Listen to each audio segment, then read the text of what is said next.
Shalom Jemaat GKJ Salatiga Timur, berjumpa bersama saya Natasha Intan dalam Taat Warta Jemaat edisi Minggu 13 Desember 2020. Selamat menyaksikan. Sebelum mulai ibadah, ada baiknya bagi jemaat untuk menyiapkan liturgi, menonaktifkan notifikasi, serta jangan skip-skip ya. Dikarenakan situasi pandemi yang berlangsung sejak Maret 2020 dan keterbatasan gereja untuk menjaring calon anggota majelis, maka berdasarkan rapat majelis pelaksana GKJ Salatiga Timur tanggal 5 Oktober, masa jabatan gerejawi penatua diaken akan diperpanjang sampai 2021. Selalu bersedia dan bersetia melayani. Tuhan Yesus memberkati.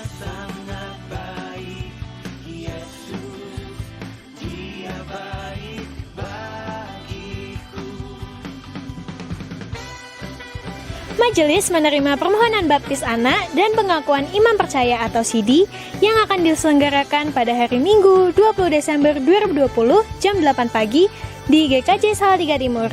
Bagi pemohon yang belum melengkapi dokumennya atau memberikan koreksi, dapat menghubungi kantor gereja pada jam kerja. Terima kasih.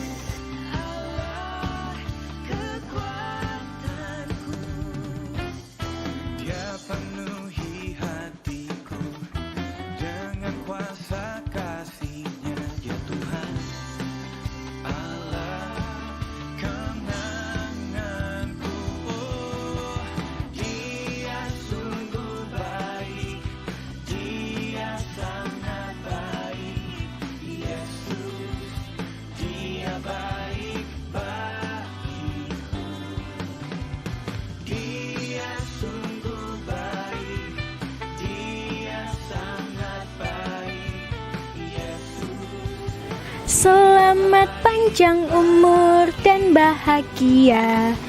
Majelis dan jemaat mengucapkan selamat bertambah usia bagi jemaat yang berulang tahun pada tanggal 14 sampai 20 Desember 2020. Kiranya dalam umur yang baru selalu diberikan kesehatan untuk melayani Tuhan Yesus Kristus.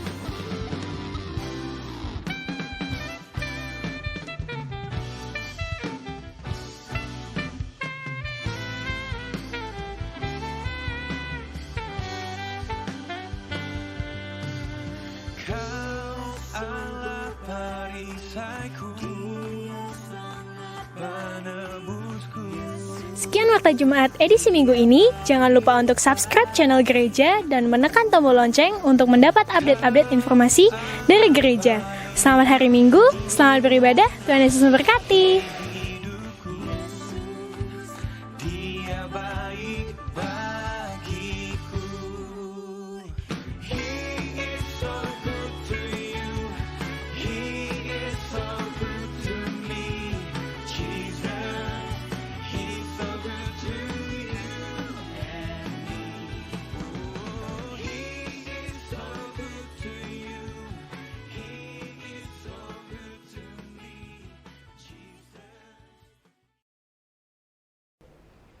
Ibadah Minggu Advent 3 GKJ Salatiga Timur memberi kesaksian tentang Sang Terang, Minggu 13 Desember 2020.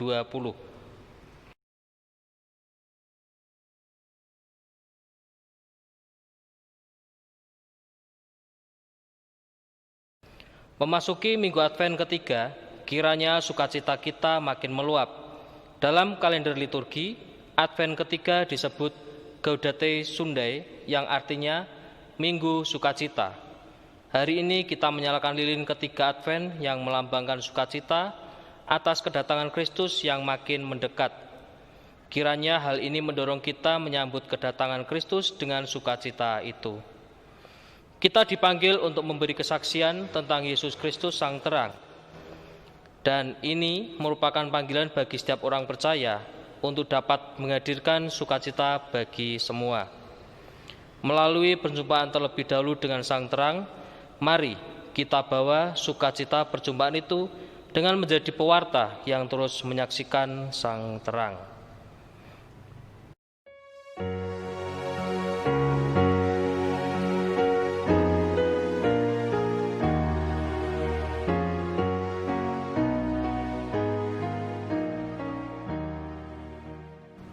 Lilin ketiga, simbol sukacita. Lilin sukacita ini melambangkan kasih Allah yang tak berkesudahan, yang terangnya terus menerangi hidup kita, meneguhkan melalui firman-Nya, dan berjalan dalam terang kemuliaan-Nya. Saya undang Bapak Ibu untuk bangkit berdiri. Kita akan angkat sebuah lagu pujian dari Kidung Jemaat 81, bait yang pertama dan kedua, Datanglah Immanuel.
Ibadah Advent ketiga ini diawali dengan sebuah keyakinan bahwa pertolongan kita datangnya dari Allah yang mencintai manusia. Sang Mesias yang telah dinubuatkan untuk memulihkan dunia yang telah tercemar dosa, direngkuh kembali ke kesucian Allah, dan dalam kuasa Roh Kudus membarui seluruh ciptaan.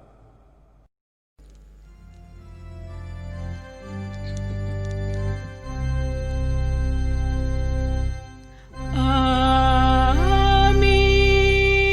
amin, amin,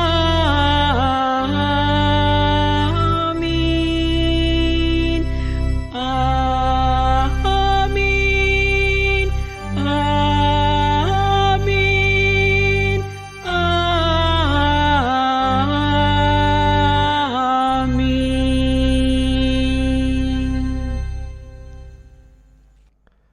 Damai Kristus beserta kita. Dan beserta saudara juga. Bapak Ibu dipersilahkan duduk kembali.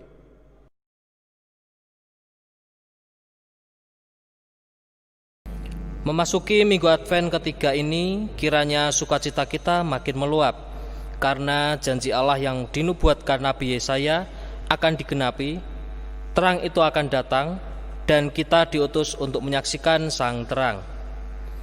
Yesaya pasal yang 60 ayat yang pertama menyatakan, "Bangkitlah menjadi teranglah, sebab terangmu datang dan kemuliaan Tuhan terbit atasmu."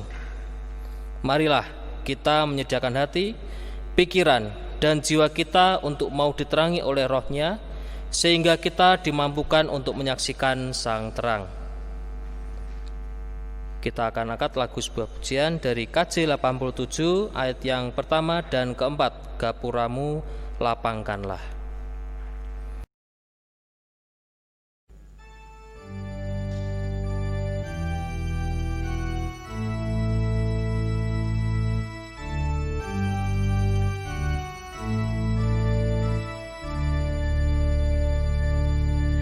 Gapuramu lapangkanlah,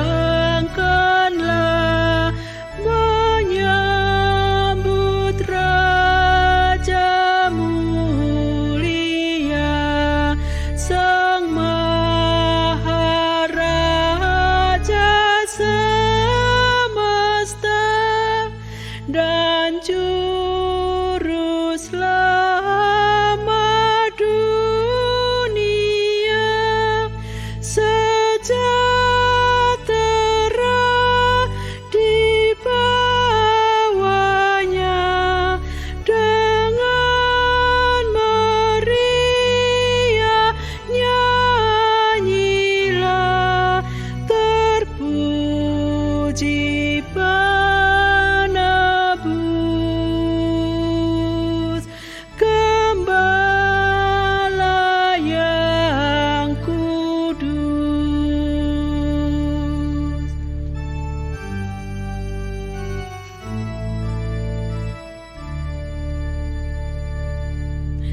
Gapuramu lapangkanlah, hatimu jadi rumahnya, lambaikan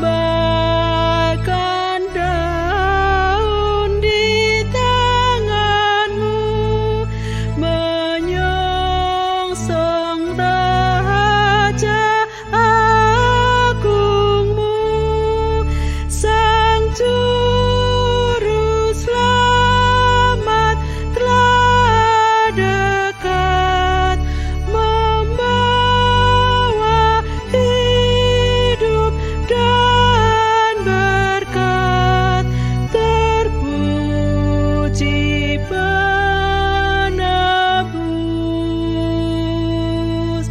pendamai yang kudus.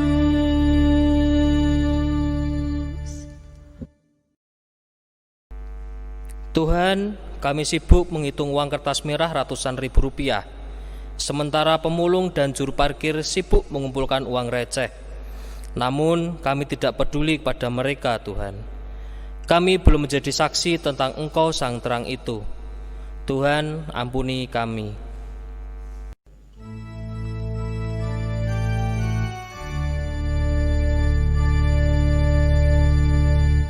Tuhan,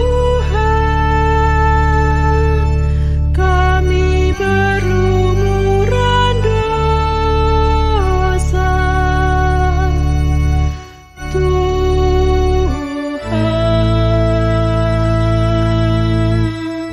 sudilah ampuni kami.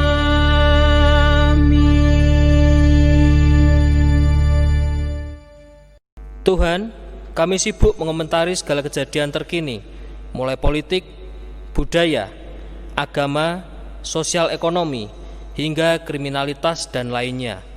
Namun kami tidak berbuat apa-apa untuk memperbaiki keadaan. Tuhan, kami belum menjadi saksi tentang Engkau Sang Terang itu. Tuhan, ampuni kami.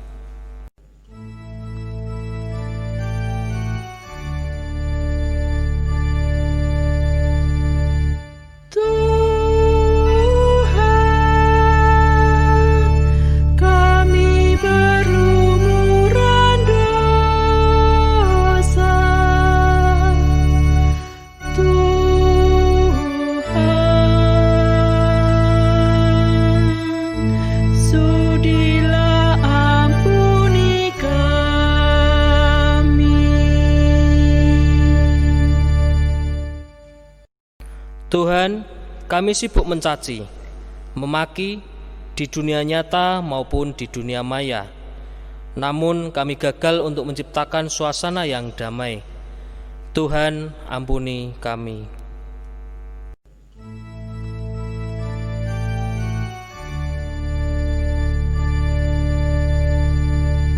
Tuhan, kami berlumuran dosa. Tuhan,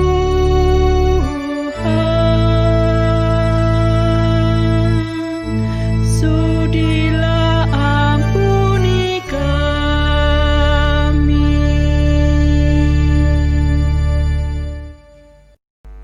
Tuhan, kami sibuk menggunjing, bergosip, hingga akhirnya ketersinggungan. Namun kami kurang berempati kepada sesama.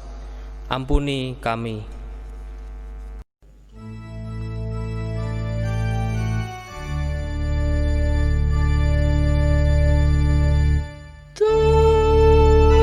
Tuhan, kami berlumuran dosa. Tuhan,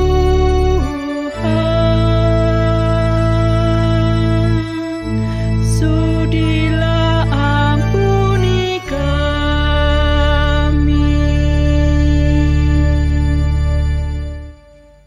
Tuhan Yesus Kristus, Engkau firman Allah yang menjelma menjadi manusia, kasihanilah kami. Tuhan Yesus Kristus, Engkaulah tanda kehadiran Allah di tengah-tengah kami. Kristus, kasihanilah kami.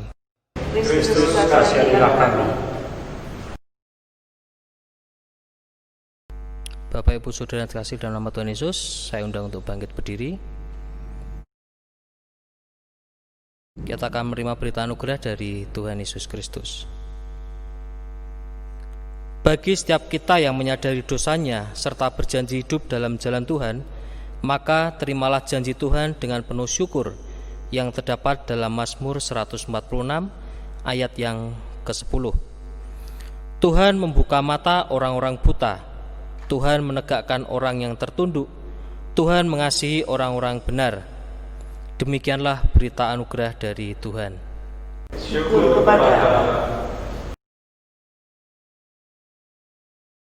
Tuhan kita Yesus Kristus sudah menebus kita karena kasih-Nya kepada kita dan memberi kita hidup kekal. Marilah kita juga saling mengasihi dan saling mengampuni dengan saling memberi salam damai. Salam damai bagimu, salam damai bagimu, salam damai bagimu. Mari kita bersama-sama menyanyikan Kidung Jemaat 392, bait pertama dan ketiga, Ku Berbahagia.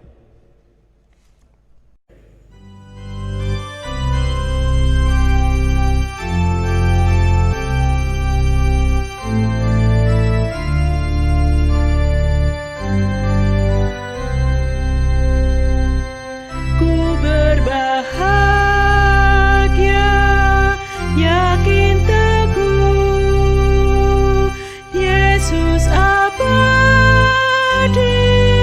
kepunyaan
Bapak, Ibu, Saudara dipersilahkan duduk kembali. Sebelum kita bersama-sama mendengar sabda Tuhan, mari kita menyatukan hati di dalam doa. Mari kita berdoa. Syukur untuk kasih, untuk pertolongan, dan untuk penyertaan di dalam kehidupan kami ini ya Tuhan. Terima kasih pula jika pada kesempatan ini Engkau mengizinkan kami untuk memuji Engkau melalui puji-pujian yang telah kami lantunkan. Dan perkenankan pula bila kesempatan hari ini kami juga memiliki kerinduan untuk mendengarkan akan kebenaran sabda-Mu. Kiranya Tuhan sendiri yang senantiasa menuntun kami, Tuhan sendiri yang senantiasa memampukan kami, sehingga setiap sabda-Mu tidak ada yang keluar dari hati kami, namun justru semua sabda-Mu itu akan terus-menerus berada di dalam hati kami sebagai penerang langkah kami. Demikian pula berkati hamba-Mu yang Kau tunjuk untuk memberitakan sabda-Mu. Kiranya Tuhan sendiri yang senantiasa menyertai pikiran hati, sehingga apapun yang keluar dari mulut ini itu semua oleh karena perkenan-Mu saja. Banyak dosa dan kesalahan, demikian pula kekurangan dalam kehidupan kami mohon ampun. Hanya dalam nama Tuhan kami Yesus Kristus, Sang Firman yang hidup, kami berdoa. Amin. Yohanes Pembaptis memberi kesaksian di hadapan banyak orang tentang Yesus Sang Terang. Dengarkanlah firman Tuhan yang diambil dari Yohanes 1 ayatnya 6-8, kemudian dilanjutkan pada ayat 19 sampai dengan 28 yang demikian. Di sini Lembaga LAI diberi judul firman yang telah menjadi manusia. Pada mulanya adalah firman. Firman itu bersama-sama dengan Allah, dan firman itu adalah Allah. Ia pada mulanya bersama-sama dengan Allah. Segala sesuatu dijadikan oleh Dia, dan tanpa Dia tidak ada sesuatu pun yang telah jadi dari segala yang telah dijadikan. Dalam Dia ada hidup, dan hidup itu adalah terang manusia. Terang itu bercahaya di dalam kegelapan, dan kegelapan itu tidak menguasainya. Datanglah seorang yang diutus Allah, namanya Yohanes. Kita lanjutkan pada ayat 19 sampai 28. Dan inilah kesaksian Yohanes ketika orang Yahudi dari Yerusalem mengutus beberapa imam dan orang-orang Lawi kepadanya untuk menanyakan dia, "Siapakah engkau?" Ia mengaku dan tidak berdusta, katanya, "Aku bukan Mesias." Lalu mereka bertanya kepadanya, "Kalau begitu, siapakah engkau? Elia?" Dan ia menjawab, "Bukan." "Engkaukah nabi yang akan datang?" Dan ia menjawab, "Bukan." Maka kata mereka kepadanya, "Siapakah engkau? Sebab kami harus memberi jawab kepada mereka yang mengutus kami. Apakah katamu tentang dirimu sendiri?" Jawabnya, "Akulah suara orang yang berseru-seru di padang gurun, luruskanlah jalan Tuhan, seperti yang telah dikatakan Nabi Yesaya." Dan dari antara orang-orang yang diutus itu ada beberapa orang Farisi. Mereka bertanya kepadanya, katanya, "Mengapakah engkau membaptis, jikalau engkau bukan Mesias, bukan Elia, dan bukan Nabi yang akan datang?" Yohanes menjawab mereka, katanya, "Aku membaptis dengan air, tetapi di tengah-tengah kamu berdiri Dia yang tidak kamu kenal, yaitu Dia yang datang kemudian daripadaku. Membuka tali kasutnya pun aku tidak layak." Hal itu terjadi di Betania yang di seberang sungai Yordan, di mana Yohanes Pembaptis. Demikianlah Injil Tuhan Yesus Kristus. Yang berbahagia adalah mereka yang mendengar firman Tuhan dan memeliharanya. Maranatha. Kita akan dipimpin dengan tema memberi kesaksian tentang Sang Kristus. Hal yang paling membosankan dilakukan itu adalah hal menunggu. Kenapa itu sangat membosankan? Karena saat kita menunggu seseorang, maka kita akan kehilangan kebebasan. Saat kita contohnya janjian di gereja, ya kita akan tetap di gereja sampai yang kita tunggu itu datang. Tentu hal itu akan membuat kita bosan saat kemudian kita harus menunggu kira-kira 1 jam atau lebih, atau bahkan lebih berjam-jam lamanya. Sangat-sangat membosankan. Namun berbeda hal jika kemudian saat di dalam masa menunggu itu atau menanti itu, kita adalah termasuk sebagai pribadi-pribadi yang kreatif. Kita memiliki cara untuk menghilangkan rasa bosan selama kita menanti.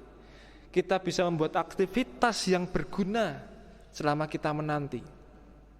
Itu juga yang seringkali kurang diajarkan dalam budaya kita.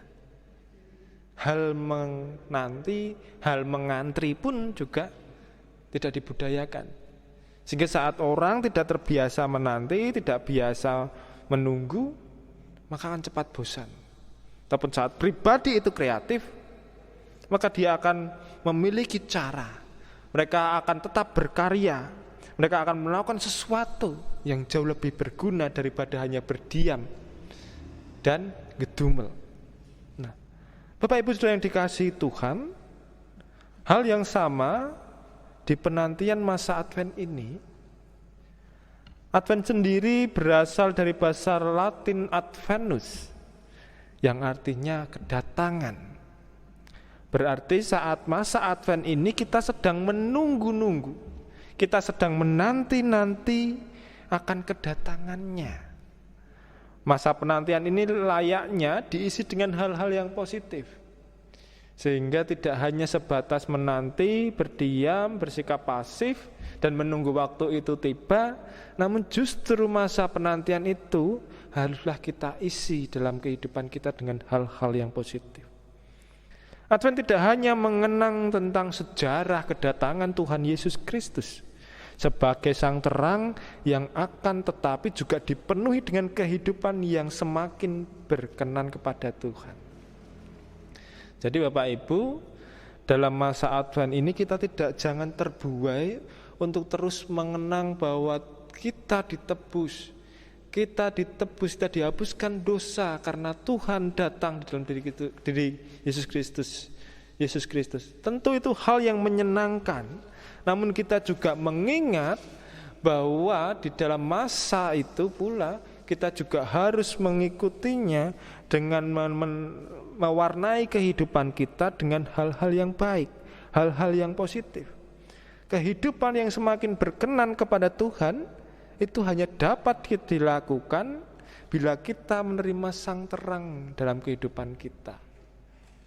Sehingga sang terang akan menunjukkan jalan yang baik, membimbing untuk melakukan perbuatan-perbuatan yang baik, sehingga kebaikan-kebaikan yang kita lakukan itu semua oleh karena kita mendapat sinar dari terangnya. Ini bisa kita gambarkan bahwa seperti halnya saat kita berada di rumah dan tiba-tiba mati lampu. Kita tidak tahu arah. Kita ingin mengambil sesuatu tidak bisa. Kita hanya bisa modal meraba-raba kanan kiri tanpa kita melihat jelas apa yang kita raba. Yang kita tahu adalah kita berusaha untuk keluar dari kegelapan itu. Dan tentu Bapak Ibu pernah mengalami bagaimana rasanya saat kita hidup di dalam kegelapan. Saat mata terbuka namun tanpa melihat apapun. Saat kita dalam kondisi badan normal namun kita susah untuk bergerak. Itulah gambaran dan pernah kita alami saat kita berada di tengah-tengah kegelapan itu. Sehingga kita membutuhkan cahaya supaya cahaya itu menuntun kita keluar dari kegelapan itu. Cahaya inilah yang sering kita sebut sebagai Tuhan Yesus Kristus. Dia adalah sang terang itu sendiri yang akan menuntun, yang akan membimbing dan akan mengarahkan kita sehingga kebaikan-kebaikan itu akan muncul dalam kehidupan kita. Peristiwa ini janganlah kita nikmati sendirian. Saat kita mulai keluar dari kegelapan, bagikanlah pengalaman itu. Jangan hanya menjadi rahasia yang terus-menerus kita simpan. Namun saat proses kita keluar dari kegelapan dan kita menuju kepada sang sumber terang, dan kemudian saat kita dibimbing oleh sang terang itu, kemudian kita ditunjukkan jalan yang baik oleh sang terang itu, maka kita pun bisa menceritakan pengalaman-pengalaman kita, perubahan-perubahan apa yang kita alami. Mungkin kita bisa berbagi saat kita berada di dalam kegelapan, rasanya tidak enak, tidak tahu arah, mau berjalan susah, mata melihat namun tidak bisa melihat karena gelap. Namun saat kita berada di terang, kita bisa merasakan, oh di kananku ternyata ada bangku, ada meja. Oh di depanku ternyata ada istri, ada anak. Oh di sana pintu untuk jalan keluar. Dan kemudian jika ini kita hubungkan dalam kehidupan kita, tentu saat orang itu berada di tengah kegelapan, maka orang ini sedang menjalani perilaku-perilaku yang buruk.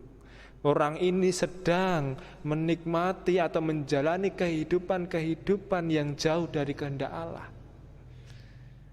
Memang secara harafiah, manusia tidak ada yang pernah mau hidup di dalam kegelapan. Jika ada yang mau pun hanya sedikit.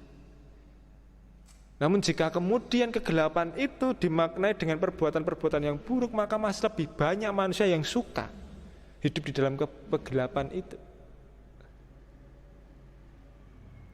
Nah, inilah yang kemudian mari kita renungkan tentang adanya sang terang yang datang. Dan kemudian mengapa dan apa pentingnya sang terang itu harus dikabarkan. Ya, kehadiran sang terang itu merupakan kabar baik, kabar tentang penyelamatan. Karena di luar sana, seperti saya katakan, saat kita berada di dalam kegelapan, kita tidak pernah tahu arah, kita tidak mengerti apa yang ada di depan kita. Demikian gambarannya orang-orang di luar sana, orang-orang yang masih berada di dalam kegelapan, membutuhkan kabar itu. Membutuhkan kabar tentang hadirnya sang terang, sang penyelamat.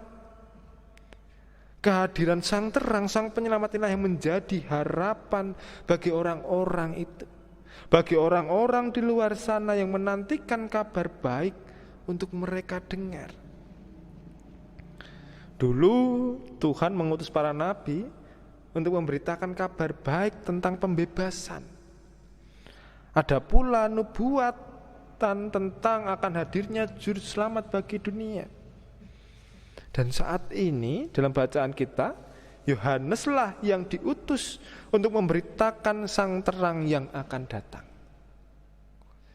Jadi kita bisa tahu bahwa peranan Yohanes ini adalah untuk memberitakan, pembawa kabar kebaikan yang itu semua nantinya dibagikan untuk setiap orang yang ada di sekitarnya.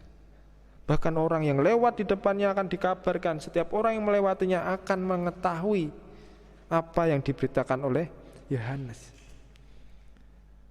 Sifat Allah yang paling terlihat, yang paling nyata, yang paling bisa kita rasakan, itu adalah kasih. Kasih itu diperuntukkan bagi manusia yang jatuh ke dalam kegelapan. Kini kasih itu dinyatakan sebagai terang dunia. Jadi karena kasih Allah kepada dunia, sehingga Allah pun rela turun ke dunia ini. Allah ingin menerangi dunia ini melalui Yesus Kristus. Terang yang menuntun keluar dari kegelapan dan firman yang menjadi daging melalui Roh-Nya. Ini semua adalah wujud dari kasih Allah yang luar biasa. Kasih Allah yang begitu besar yang dinyatakan bagi setiap manusia. Manusia yang harusnya mati dan tidak mungkin selamat, namun oleh karena kasih-Nya, Allah pun rela hadir ke dunia ini, menjadi sang terang, menjadi firman yang hidup di dalam daging, yang kemudian menuntun setiap manusia untuk keluar dari jerat kegelapan itu. Kini firman itu hadir secara langsung ke dunia. Hal ini dinyatakan dengan jelas oleh Yohanes. Kita bisa baca dalam Yohanes 1 ayat 14 dikatakan, firman itu telah menjadi manusia dan diam di antara kita. Dan kita telah melihat kemuliaannya, yaitu kemuliaan yang diberikan kepadanya sebagai anak tunggal Bapa, penuh kasih karunia dan kebenaran. Bapak Ibu Saudara yang dikasihi Tuhan, di sini dikatakan penuh kasih karunia dan kebenaran. Jadi tidak ada keraguan lagi. Saat kita mengikuti sang terang, maka kita akan dituntun kepada jalan yang penuh dengan kebenaran. Maka kita pun juga akan diberikan kasih karunia yang luar biasa dalam kehidupan kita. Allah tidak lagi bersabda dari kejauhan seperti zaman perjanjian lama, hanya mendengar suaranya, tidak. Namun justru dalam bacaan ini kita bisa melihat perubahan yang luar biasa, bahwa Allah sendiri yang rela turun bersama-sama dengan manusia yang diikat oleh kegelapan. Allah yang suci, yang bersih, rela hidup bersama-sama dengan manusia yang penuh dengan dosa. Ini sama saja ya, kita gambarkan ya seperti mutiara yang berada di tengah-tengah kubangan atau di tengah-tengah peceran begitu. Sendirian menjadi pribadi yang suci, putih, bersih, namun rela bersama-sama dengan manusia di dalam kegelapan itu. Di dalam Dia, firman itu telah menjadi manusia. Oleh karenanya segala sesuatu dijadikan oleh sang firman.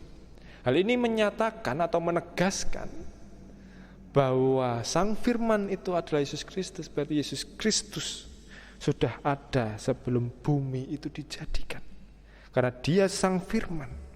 Karena sang firman akan hidup kekal. Jika sang firman itu diciptakan, kemudian bagaimana mungkin Tuhan menciptakan? Karena Dia menciptakan dengan firman. Kemudian di dalam Dia ada hidup, dan hidup itu adalah terang manusia. Ia adalah sang sumber kehidupan, dan kehidupan itu adalah menjadi bagian dari terang manusia. Terang yang terpancar dan kegelapan, yang mengalahkan kegelapan, yang menuntun dan membawa manusia keluar dari jerat kegelapan itu. Yohanes Pembaptis sudah menjadi bagian dari rencana Allah untuk terlebih dahulu hadir mendahului sang terang. Ia tampil sebagai perantara, sebagai pewarta sang terang. Tentu Yohanes bukanlah sang terang itu, namun dia hadir memberitakan bahwa sang terang itu abadi, yaitu di dalam diri Yesus Kristus sendiri. Sebagai pewarta, Yohanes haruslah semakin kecil dan sang terang semakin besar. Mari kita renungkan dalam kehidupan kita. Selama ini, saat kita hidup di dalam berpelayanan, saat kita hidup sebagai perantara, saat kita hidup sebagai alat Tuhan untuk melayani sesama, untuk melayani gereja, menjadi pertanyaannya,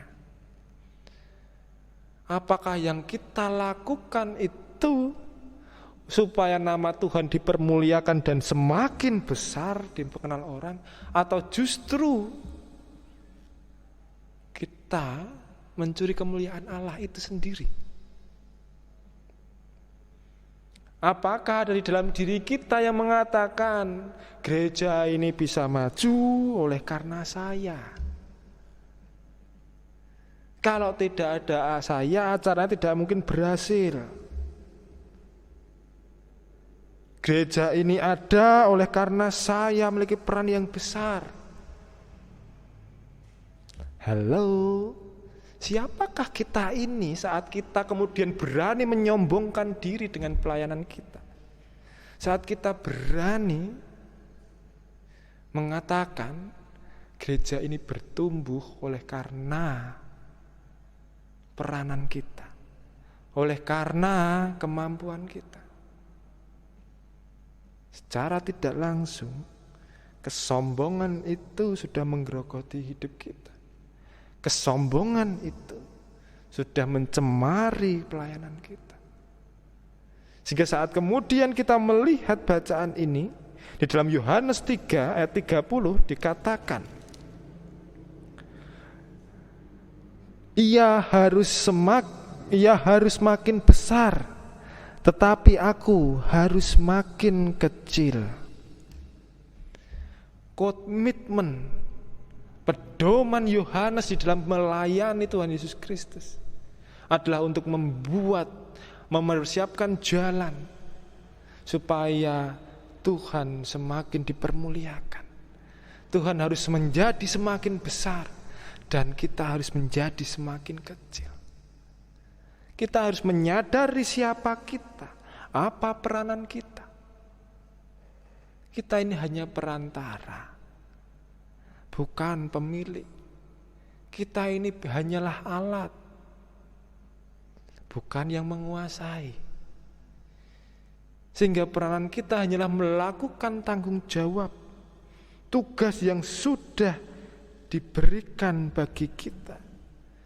Saat kita menjadi pribadi-pribadi yang mau melayani, layanilah Tuhan dengan prinsip motivasi dan pedoman yang benar.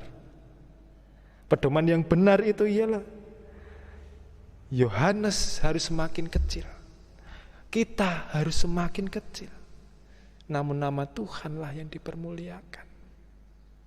Jangan pernah menganggap gereja ini milik saya. Jangan pernah merasa bahwa gereja ini maju karena saya. Jangan pernah berpikir bahwa sesuatu ini berjalan dengan baik karena saya. Kita adalah perantara. Kita adalah alat, bukan untuk menyombongkan diri. Tentu Yohanes pun bisa saat dia mengambil peluang untuk memperbesar dirinya. Saat para imam menanyakan apakah engkau Elia, apakah engkau Mesias, saat Yohanes berani berbohong, ya aku Mesias, maka dia akan menjadi pribadi yang besar. Saat Yohanes berani berbohong, ya saya adalah Elia, maka pengikutnya pun akan menjadi besar. Namun Yohanes tidak tergoda oleh hal itu. Yohanes dengan jujur mengatakan siapa dirinya. Menjadi saksi dan pewarta, Yohanes tidaklah menonjolkan diri. Ia haruslah jujur, rendah hati.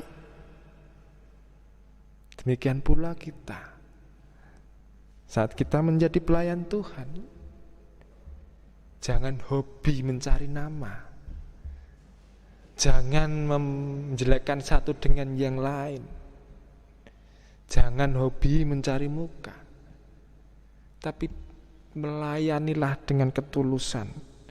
Melayanilah dengan kasih, dengan rendah hati, dan beranilah jujur bahwa kita ini hanya pelayan loh, bukan majikan. Jadi berkatalah Jujurlah bahwa kita ini pelayan, jangan mengaku menjadi majikan. Hal ini dapat dilihat sewaktu para imam dan orang Lewi menanyakan siapa Yohanes. Yohanes dikira Mesias, Elia, nabi yang akan datang, dan selalu jawabannya bukan. Ia jujur dan tidak mau menggunakan kesempatan untuk memperoleh kebesaran namanya. Ia sadar bahwa dirinya hanyalah perantara dan tidak mau mencuri kemuliaan Allah. Sebagai saksi dan pewarta, maka kita haruslah memiliki pedoman yang sama seperti Yohanes. Tuhan semakin besar, kita semakin kecil. Ini merupakan kritik bagi setiap orang yang merasa dirinya penting, merasa besar, merasa berjasa dalam pelayanan dan kehidupan ini. Jadilah pewarta dan saksi Tuhan dengan rendah hati, kejujuran, serta keserdanaan. Penuhilah Advent ini dengan perilaku-perilaku yang positif, dengan kerendahan hati, dengan kejujuran, dan melayani dengan memiliki pedoman bahwa Tuhan semakin besar dan kita semakin kecil. Tuhan memberkati kita dan Tuhan memampukan. Amin. Saat hening bagi kita.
Saat hening cukup.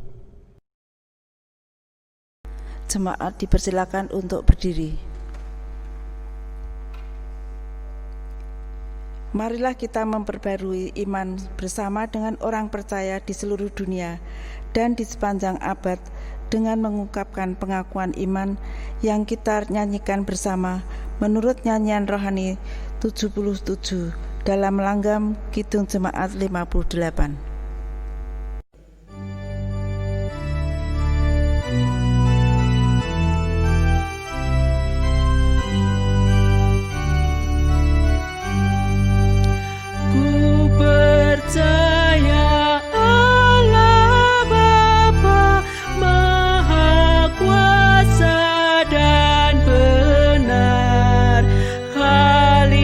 Langit, laut dan bumi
Jemaat dipersilahkan duduk kembali.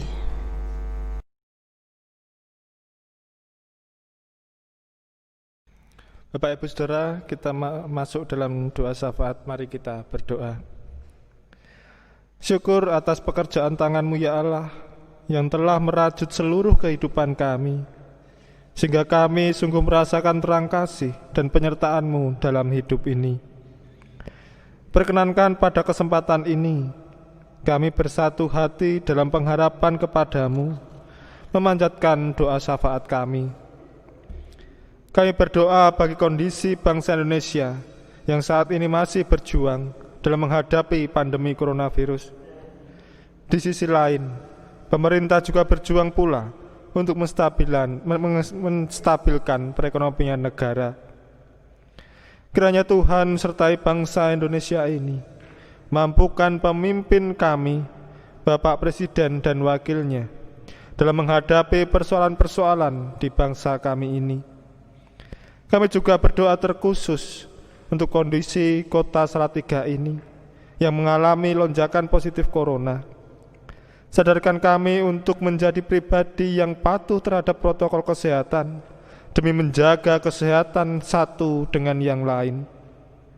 Berkati pula saudara-saudara kami yang berperan untuk menghadapi pandemi ini, baik yang berada dalam bidang kesehatan, keamanan, ekonomi, dan sosial, agar dapat menjalankan tugasnya dengan baik. Serta saudara kami yang terdampak adanya pandemi ini, baik yang terdampak dalam segi ekonomi, pekerjaan usaha, ajar mengajar, dan kehidupan rumah tangga, kiranya damai Kristus dan kekuatan selalu memampukan mereka untuk menjalani hidup dengan penuh bersandar kepadamu. Kami juga mengingat tugas dan tanggung jawab gereja untuk memelihara iman jemaat. Tuhan, mampukan setiap gereja-gerejamu dalam memelihara iman jemaat.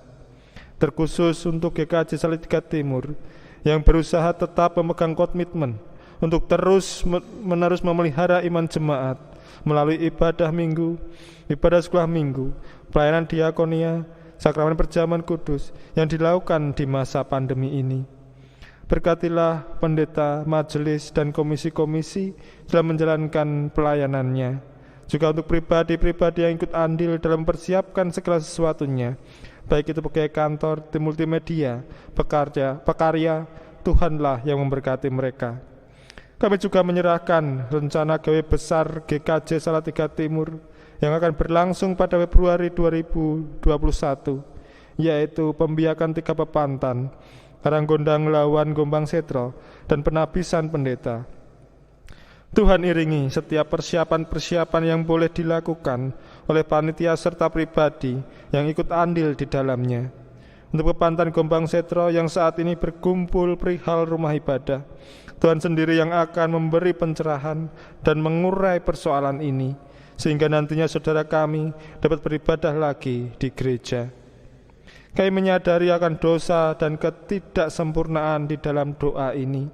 Kiranya Tuhan berkenan menerima doa kami. Hanya dalam nama Kristus Yesus, penerang hidup kami, yang telah mengajarkan kami berdoa.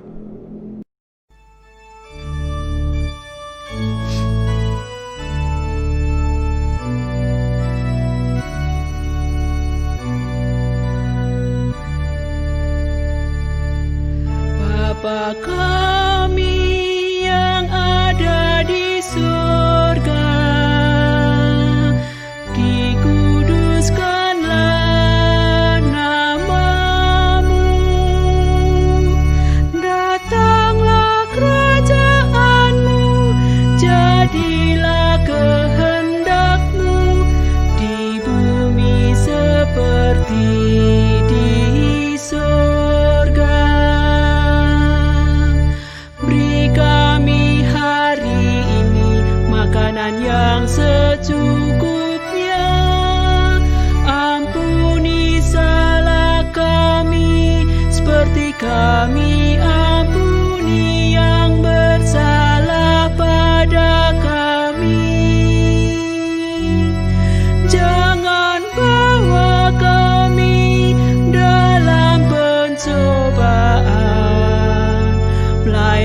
dan lepaskan kami dari yang jahat, sebab Kaulah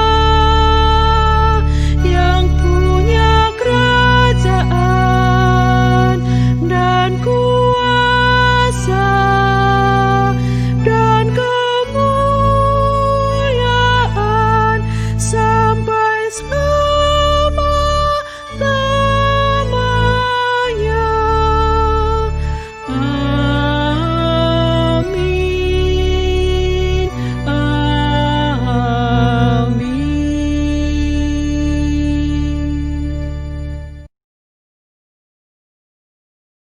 Saudaraku, marilah kita memberikan persembahan syukur kepada Tuhan dengan mendasari persembahan kita dengan Yesaya 35 ayatnya yang pertama dan kedua. Padang gurun dan padang kering akan bergirang, padang belantara akan bersorak-sorak dan berbunga. Seperti bunga mawar, ia akan berbunga lebat, akan bersorak-sorak, ia bersorak-sorak dan bersorak-sorai. Mari kita mempersembahkan persembahan kita yang akan kita iringi dengan menyanyikan Kidung Jemaat 302 bait yang pertama dan kedua. Ku beri persembahan.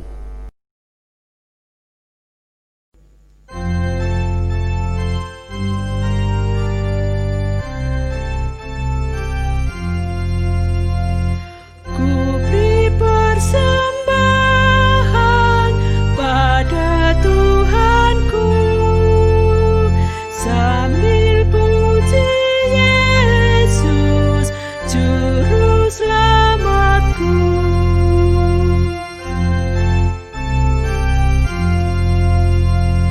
Dengan sukaria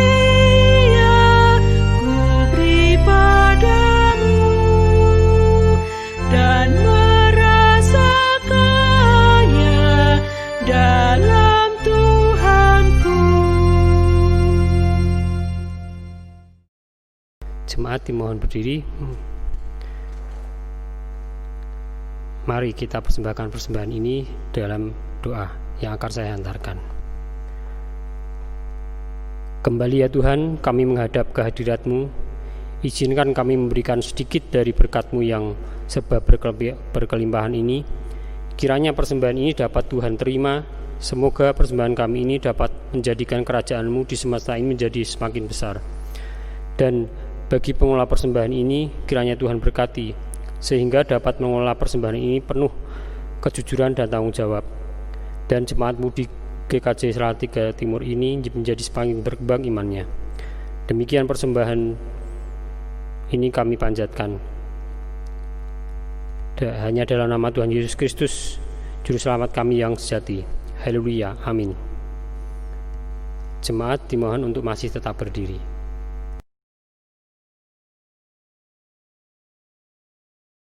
Arahkanlah hatimu kepada Tuhan. Kami mengarahkan hati kami kepada Allah dan masuk ke tengah dunia. Jadilah saksi Kristus. Kami siap menjadi saksi Kristus. Terpujilah Allah Bapa, Anak, dan Roh Kudus. Kini dan selamanya. Pergilah dalam damai sejahtera dan terimalah berkat dari Tuhan. Kiranya cinta kasih dan kesetiaan Allah menumbuhkan pengharapan. Kiranya rangkulan penyelamatan dari Tuhan Yesus Kristus menjangkau kita setiap saat, sehingga langkah kita tidak terkantuk dosa dan terjerumus dalam pencobaan. Kiranya damai yang terpancar dari Roh Kudus menguatkan hidup kita dalam kebenaran, dan kiranya berkat dari Allah Bapa dan Putra dan Roh Kudus menyejahterakan hidup kita kini dan sepanjang masa. Amin.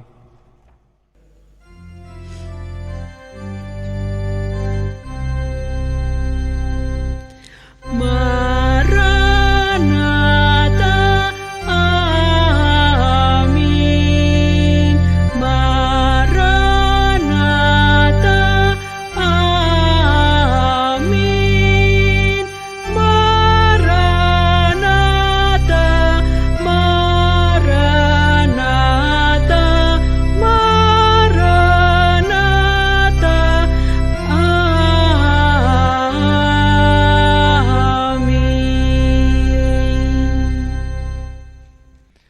Mari kita bersama-sama mengakhiri ibadah ini dengan menyanyikan Kidung Jemaat 432, bait pertama dan kedua, jika padaku ditanyakan.